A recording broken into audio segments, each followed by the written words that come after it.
Alright, welcome back. I'm Sathon and this is the Daily Grind, and we have a new patch for Fires of Rubicon, Armor Core 6.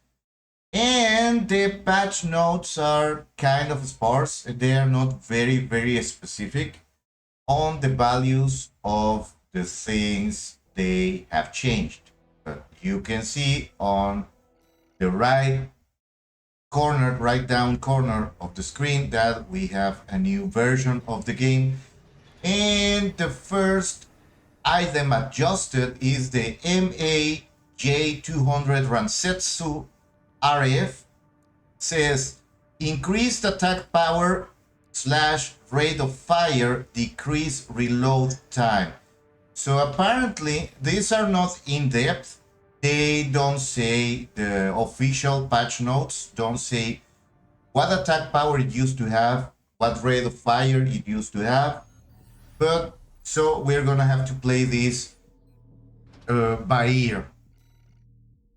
So let's try this against a trainer AC with no intelligence, just to check on the damage. And first, let's check if there is a change on the maximum distance that you can do damage. And apparently, even though this is a rifle, I feel like if anything is a rifle, it should have a distance, a valid distance of about 400 meters.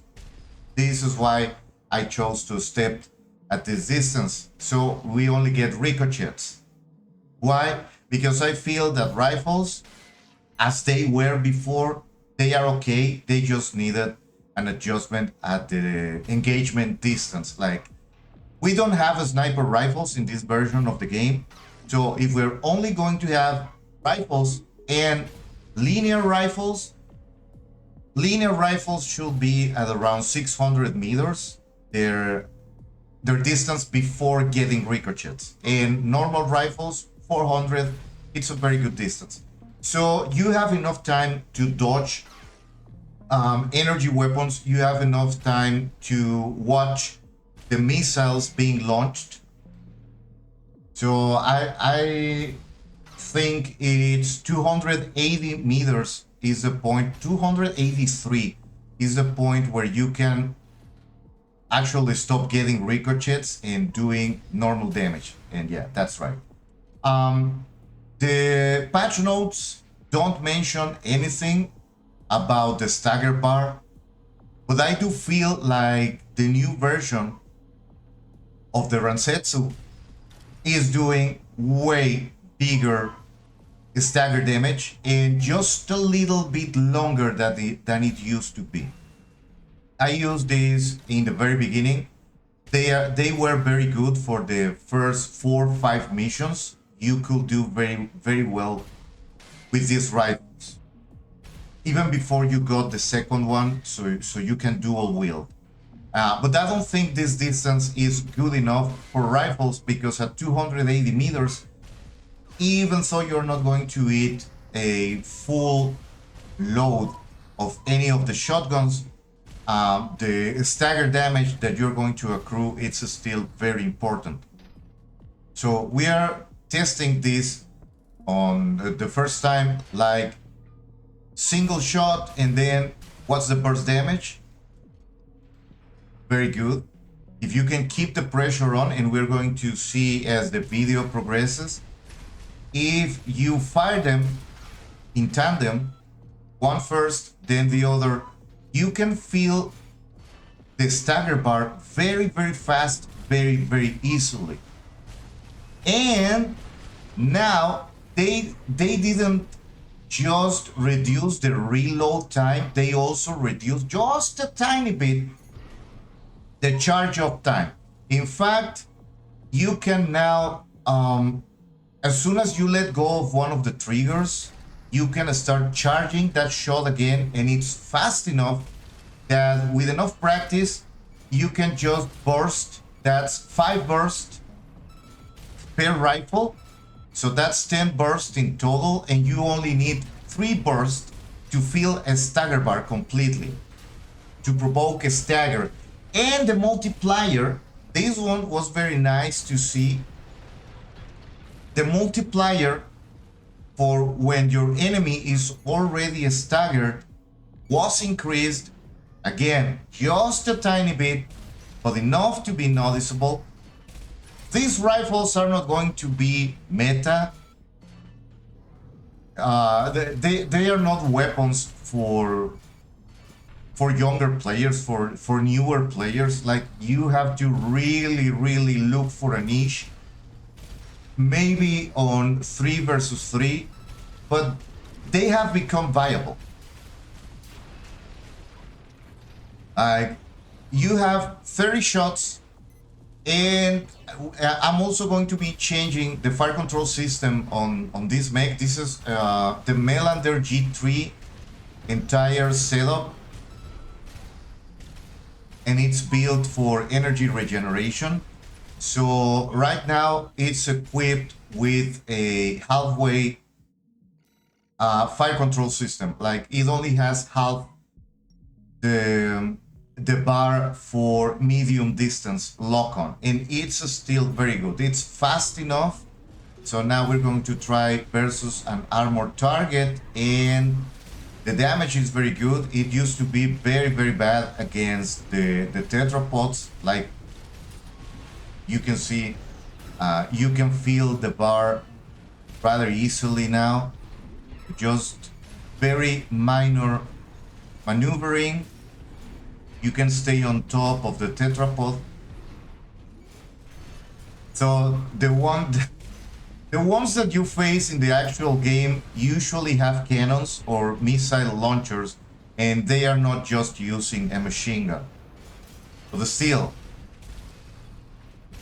the burst damage is very good, the stagger is very fast, and if you like, these rifles are going to be used mainly by lightweights, very fast lightweights, like 440 kilometers per hour or faster.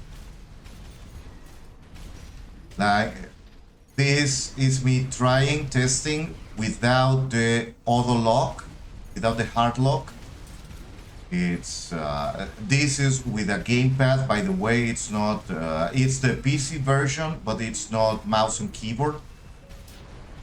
Just to get a bit, like, against such a slow opponent with mouse and keyboard, you can forego entirely for the hard lock. And maybe I will try that in the coming videos, because it's going to be one video dedicated to each weapon.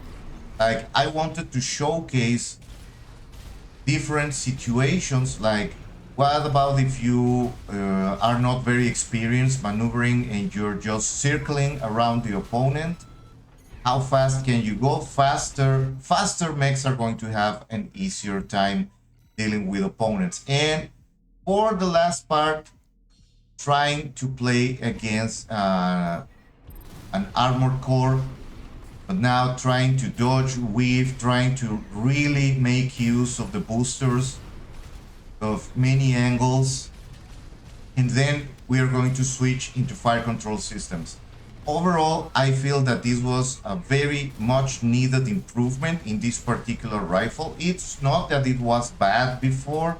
For the storyline, it has certain uses, but I don't think anybody ever really gave it a go on PvP. So over this coming week, I'm going to be trying builds on PvP using these revamped weapons. It's like 8 or 9 items in a list that you can really just say, oh, they do a ton of damage. Like, I can see these rifles working on 3 versus 3 and very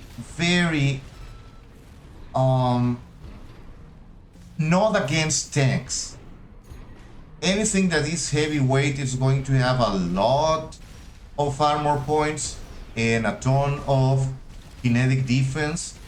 So I don't think you're going to be able to kill anybody with just the rifles. Of course, you're going to have to make use of something on the back slots, like, I don't know, spread bazookas or something.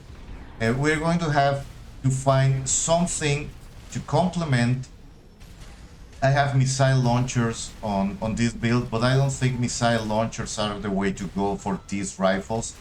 Like maybe pistols, because a couple of the pistols were also updated. So maybe switching while you are reloading the rifles, even though the reload is very, very fast right now. It used to be around 3 seconds. Now I think it's 2.5 or something like that. It's noticeable, but the reload time is just slightly longer than the time it takes for you to fully charge one of the rifles for a burst shot. So I think that's very, very important. And even if they also increase the speed of the projectile. So it's easier now to land the shots if you are within 250 meters, which is kind of far enough. Like the enemies are only going to be dodging the shots if you go for a burst, but you can pretty much go single shot, and once you get the stagger, you can charge for a burst, and it's going to be completely viable. Or if you find anybody within your reticle at under 280 meters, that's still quite close, you can try for a burst. Like this is me changing the fire control system from something not that good at medium range, just to try. Apparently 280 meters is not medium range, so you don't compensate. It's more like it's in reverse. Like if you are beyond 400 meters, then this particular fire control system helps a lot, especially with energy rifles that have very good range. But that's not good enough, so I tried something stupid and just go full close range. If you're going to be firing from within 280 meters, well, and the situation improved a lot. For the tracking, once you get a full lock on, it's very, very hard to miss the shots, even if you are boosting or the enemy tries to dodge. You can recover, even with the hard lock, you can recover the full lock on in less than 1 second. So you can adjust pretty much. Like you see, the enemy AC dodged to the left of the screen, and the hard lock on was lost for under a second, and then it took it again, and then it's harder to miss the shots. Okay. This is practically point blank range, but the rate of fire is good enough that now you can keep pressure on the enemy, and they cannot risk. It takes 8 shots in a row. If you're firing single shot, 8 shots to fill the stagger bar. That's way faster. You can land 8 shots faster than the time it takes to reload the Zimmerman. So this is to counter. This is a soft counter to the shotgun meta. Even though there are better options available, and some people have discovered that like a few days ago, there was a new meta build, quote unquote. But this is very, very good, because if you manage to dodge a double shot of Zimmermans, then you, in the time it takes to reload and fire again, you can let go of a double burst like this. So overall, I'm very happy with the results for the Ransetsu. It's not going to be top of the charts. It's not going to be the first pick for a lot of people, because you have to find the sweet spot of distance, and you have to start training yourself into keeping a burst charge at all times, and then just letting go, and while you're letting go that burst, start charging the other one. But overall, I'm very happy with how this it's really just a minor adjustment, but I'm very happy with the results. Like, I can see some high level players going for this with maybe a couple of pistols, or something very light like the 4 missiles on the back. That's 224 attack power, 245 impact. That's 750 total rounds. For a cost, if you're going to take this into mission, that's a cost of 75,000 credits if you run out of ammunition. But judging from the results so far, I don't think you're going to be consuming more than half of that. So 35,000 is what you can expect to be spending with this. Now, the charge attack power is nothing to scoff at. That's 672 attack power for one burst shot, and the impact is 775 impact. That's when the red bar is full. It's going to do a lot of damage. And the increase in cumulative impact, it's also now very noticeable. Like, you can keep the pressure now, which was one of the complaints in the original incarnation of this weapon, that it took way too long to fill the stagger bar, and then once you filled the stagger bar, you couldn't keep the pressure on, and now you can do that. So in my eyes, this was a very good improvement on the weapon as it was presented at the launch of the game. And it's also been like less than 2 weeks, or just a bit more than 2 weeks since the game launched, and we already have a adjustment patch. So we can expect a couple of patches being released weekly or bi-weekly, that they are going to be adjusting these type of things. This is the first video in a series. We're going to be reviewing all of the weapons on the patch. So from me, that's everything for today. Like the video if you like it, subscribe to the channel, and just click on that bell so you know when I upload new videos. See you around. See you next time.